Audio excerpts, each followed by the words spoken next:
मुझे इस बात का बड़ा अफसोस है कि कोई मिनिस्टर नहीं गया उनको रिसीव करने के लिए। 6,75,000 भारत के नागरिक अनडॉक्यूमेंटेड इमिग्रेंट हैं और फाइनल लिस्ट में अभी 18,000 लोग हैं। बीजेपी का हर नेता बोलता है वो मोदी जी ने देश का नाम ऐसा कर दिया, विकसित भारत, क्या क्या सुपर पावर हो गया। ये भी क्या हो रहा है फिर ये इस तरह से क्यों उनको एक बेइज्जती से अनडिग्निफाइड तरीके से उनको लाया जा रहा है। अमेरिका में जब से 104 भारतीयों की वतन वापसी हुई है, तब से इसे लेकर सियासत जोरों पर है। राजनीतिक दल लगातार मोदी सरकार से सवाल पूछ रहे हैं। वहीं आज तो इस मामले को लेकर सड़क से लेकर संसद तक हंगामा बरप गया। विपक्षी दल जैसे ही संसद भवन में पहुंचे, वैसे ही उनके हाथों में हथकड़ियां थी और हाथों में पोस्टर लेकर उन्होंने जमकर प्रदर्शन किया। प्रियंका गांधी ने पीएम मोदी से सवाल पूछा कि आखिरकार वो इस मुद्दे पर जवाब क्यों नहीं देते हैं। उन्हें कुछ सदन में आना चाहिए और इस मुद्दे पर जवाब देना चाहिए।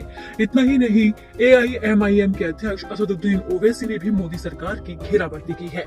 उन्होंने पूछा है कि अमेरिका से भारतीयों को इतनी बेइज्जती के साथ क्यों लाया गया। मुझे इस बात का बड़ा अफसोस है कि कोई मिनिस्टर नहीं गया उनको रिसीव करने के लिए। और ये बात बताता है कि भारत में अनएम्प्लॉयमेंट कितना है नौजवानों में।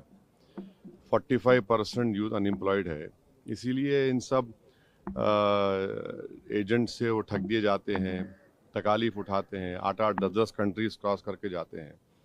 तो ये तो यहाँ की सरकार को बताना पड़ेगा, मोदी सरकार को, यहाँ अनएम्प्लॉयमेंट इतना बढ़ के क्यों है।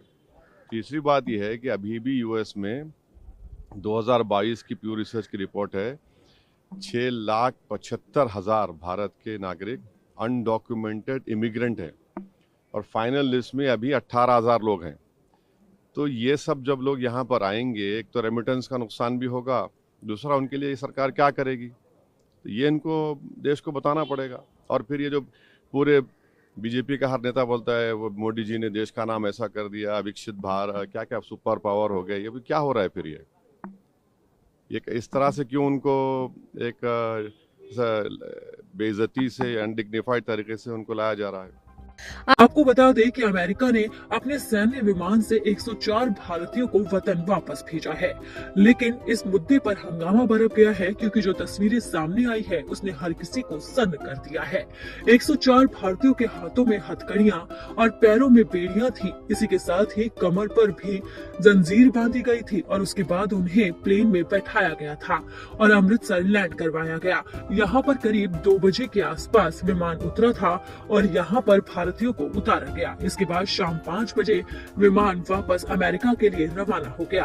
आपको बता दें कि जब से डोनाल्ड ट्रंप ने अमेरिका में राष्ट्रपति पद की शपथ ली है, वो सख्त हो चुके हैं। उन्होंने पहले ही कहा था कि वो अमेरिका फर्स्ट की नीति पर काम करेंगे और उन्होंने शपथ लेते ही एक्शन मोड अपना लिया और अवैध प्रवासियों की उनके वतन में वापसी कराई जा रही है। इसी क्रम के अंदर 104 भारतीयों को भी वतन वापसी करवाई गई, लेकिन इस मुद्दे पर अब भारत में बवाल हो गया है।